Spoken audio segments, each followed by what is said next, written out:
So we're sticking with Southern Africa, where South Africa itself is the epicenter of the global virus pandemic. And I've seen the lowering of its restrictions from the highest level of level 4 to level 2, as announced about a week ago.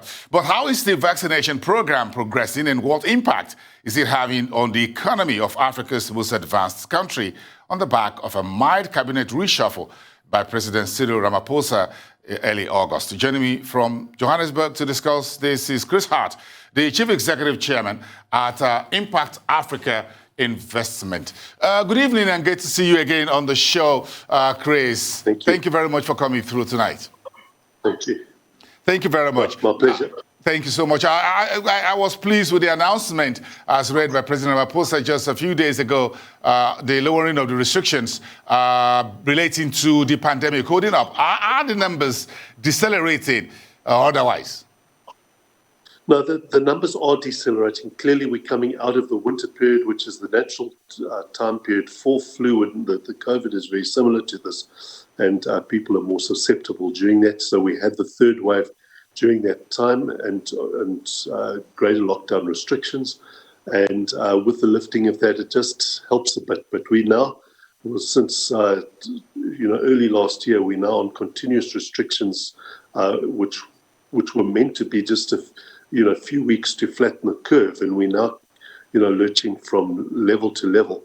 And we do need to actually have this lifted. The social pressure is, in fact, quite big at the moment because of the job losses that have come. The private sector has borne the brunt of the costs of the restrictions, especially your small businesses. And this is one of the reasons why we're seeing a rapidly rising unemployment rate, which shows no sign of turning around. And the reason is that we're not seeing anything for small businesses in this country. If anything, the small business support has been reduced over the last few months, especially with, say, the withdrawal of things like Section 12J, which was a tax incentive designed to help small businesses. There's been nothing in its place, and small businesses really on its own and bearing the costs of the pandemic by themselves, and it's very difficult for individuals, especially small businesses and individuals, to carry the burden of a whole pandemic or the whole of society on that. And but unfortunately, with the cabinet reshuffle, we're not really seeing any fresh thinking, in a sense that we're not seeing anybody new that's coming into the cabinet that's, let's say, a bit of an outsider to the ANC. It's really the inner circle that's really being shuffled around. So there's no new thinking that's coming around, and it's basically the inbred thinking of very, very poor policy concepts and policy makings, which is damaging the investability of South Africa, and it's damaging the actual ability of the economy to recover from the pandemic. Again, a lot of the measures I don't think are fit for purpose in any case, to deal with the pandemic. We're heading for these waves, and now a fourth wave apparently is predicted, in a few months' time. And the measures that we're taking are not stopping these waves, which means that they're not effective. And I don't think there's a clear scientific basis on which the decisions are being made. But certainly, from an economic point of view, it falls on the private sector. From an individual point of view, it's the poorest paid workers in the country that are actually bearing the brunt in terms of job losses or reduction in pay or time or whatever the costs that are being borne. And it's creating social pressure and economic pressure, which we need to actually resolve. Okay, but again, Chris, you've given us a lot, but give us some progress report around the vaccine itself, whether it's imported or it's locally produced. Where are we on that? Is the vaccinations growing on smoothly, generally speaking? So I think as far as the vaccinations are concerned, there was quite a big rush at the beginning, and that's, people needing, looking, to get vaccinated to try and reduce their personal risk to the disease. But there does seem to be a resistance or a wall that the program is hitting. So the vaccination program seems to be losing momentum. We're not,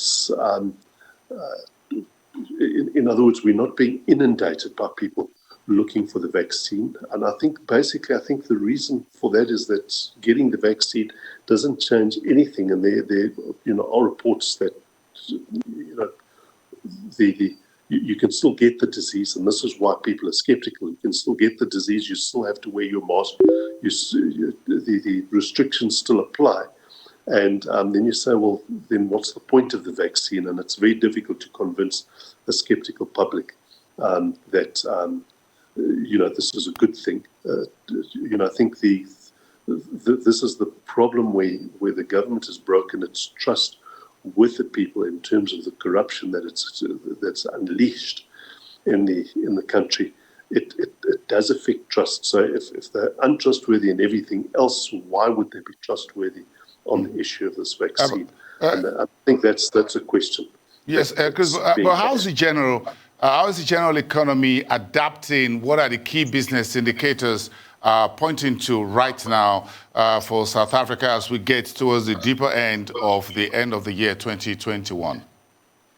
Yeah, well, we saw the growth rate coming out. It was slightly better than expected, but the one thing that was very clear is that you had sectors such as agriculture, which has really been minimally affected by the virus, lead the economic growth on the upside. But internally, it was pretty mixed, with sectors still experiencing contraction. Things like the construction sector, I think there's an enormous surplus of office and retail space at the moment, because people looking to do online purchases, for instance, and that's taking away from the malls, and people working at home, which means that the demand for office space has come down. So there's a surplus of that, and that's showing in the contraction of the construction industry, for example. Retailing is also reflecting the distress that people are experiencing in their household, with the loss of incomes that come from unemployment that's been rising. And so you're not seeing much growth in that area either. Let's just quickly finish off around the cabinet reshuffle, which was done in the first week of August. Is that about a month old now? What's your assessment of two of the ministers, the new finance minister who came in from part of the ANC, and the health minister who also had to resign on some issues around corruption or issues around the vaccines and all of that? Yeah, well, I think, again, the corruption around the measures taken around that is part of the confidence that we have to rebuild. The finance minister, I think, is a very capable person, but very entrenched within the thinking within the ANC circles, rather than looking for solutions outside that inner circle thinking. I think he does have a degree of pragmatism, but ultimately I think he's going to support the ANC agenda as it stands, and that still means that we're going to struggle on the things that are taking us down the credit rating. Okay. Let's leave it there for tonight. Chris Hart, Executive Chairman at Impact Africa Investment. We thank you very much for coming on the show tonight. Have a pleasant evening, and we wish you all the best there in South Africa.